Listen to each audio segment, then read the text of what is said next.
What? Yet another 15.6 pen display? Yup, and this one's from Huion. It's a good one.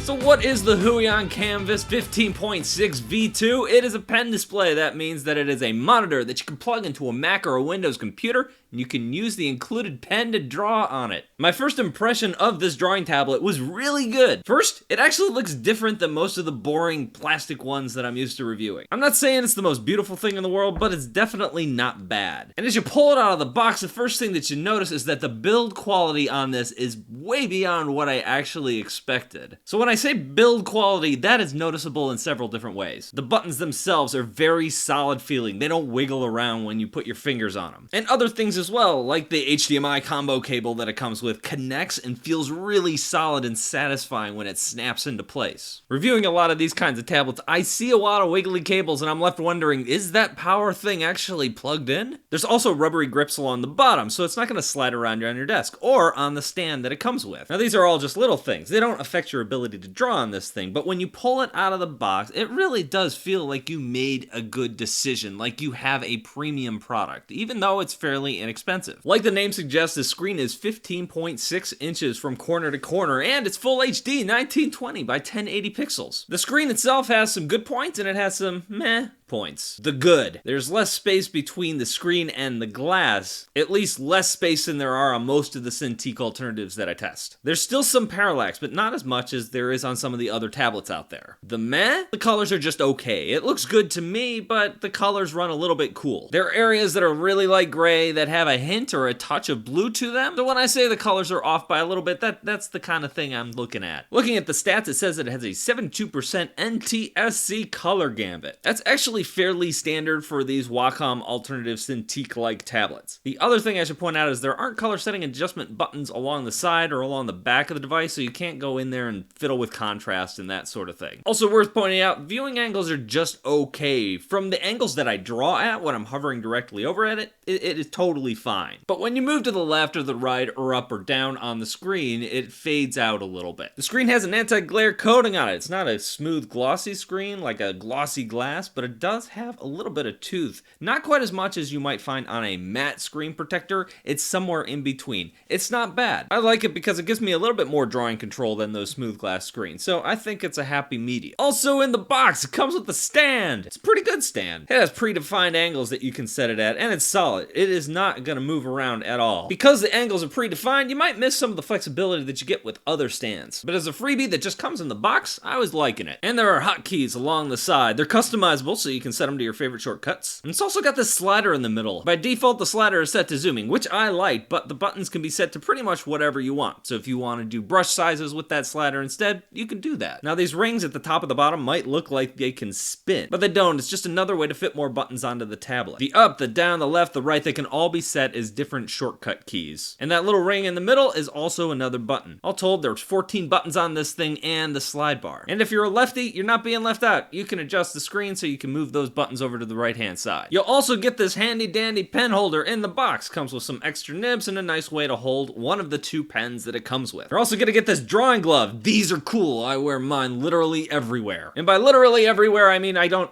actually use these too much. We should talk about this pen. I like it. The most important thing you need in a pen display is for it to feel good when you're drawing on it. And in this case, Huion nails it. This pen is awesome. Now this is the same pen that comes with all of Huion's tablets right now. It feels a little better on this screen than it does on the larger Huion tablets that I've tested in the past. The pen itself has 8,192 levels of pressure sensitivity. That's nice to have. I mentioned in all these videos, I don't really notice the higher levels of pressure sensitivity, but this is becoming the standard for all tablets, so it's good to see it here. And like I said before, the pen just feels really good to draw with. It is a battery-powered pen. Comes with a USB cord, so you can plug it on in, charge it up. The charge lasts a pretty long time. I'm talking like days or even weeks if you're not using it much. The drawing experience as a whole is one of the best I've experienced in a Wacom alternative. The pressure holds really well. It feels really fluid. It felt like I had a lot of control over the pressure. And since I draw a lot of ink lines, I really appreciated that. Now, usually with these battery-powered pens, you get a fair amount of wobble, especially on angled lines when you're drawing. Over the years, Huion's gotten better and better about this, but I gotta say, this is the best they have done with this. I'm not noticing any wobble at all. Maybe a little slight wobble, but man,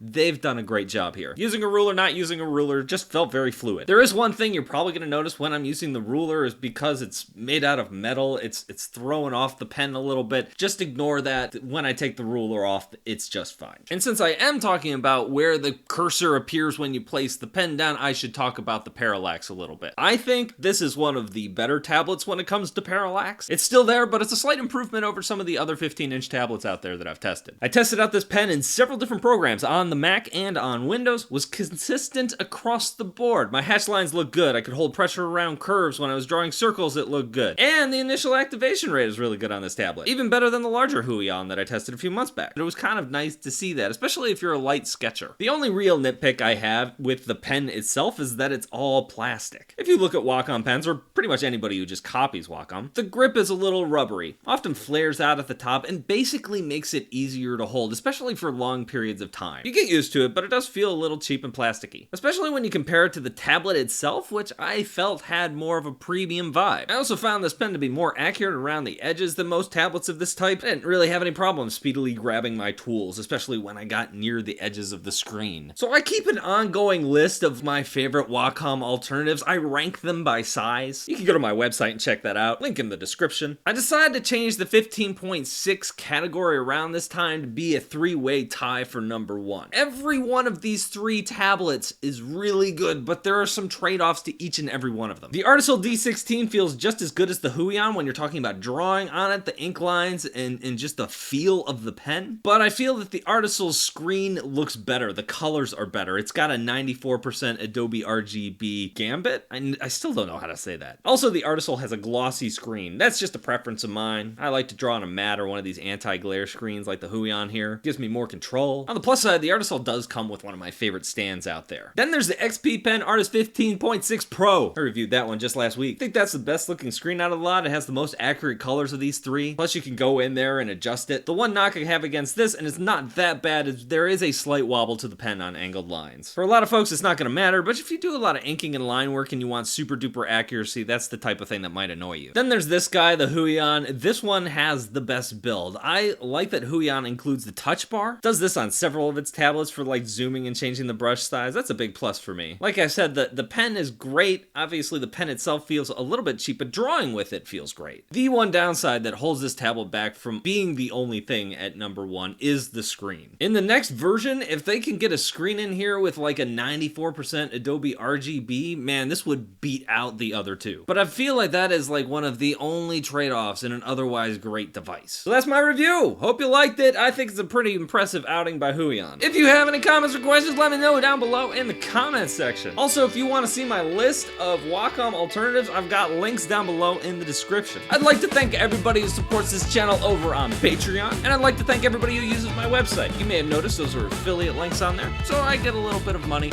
every time you click that link and purchase something. It's not a lot, but it adds up over time, helps me buy more stuff like this tablet to review. Thank you guys for watching, and I will see you in a couple of days.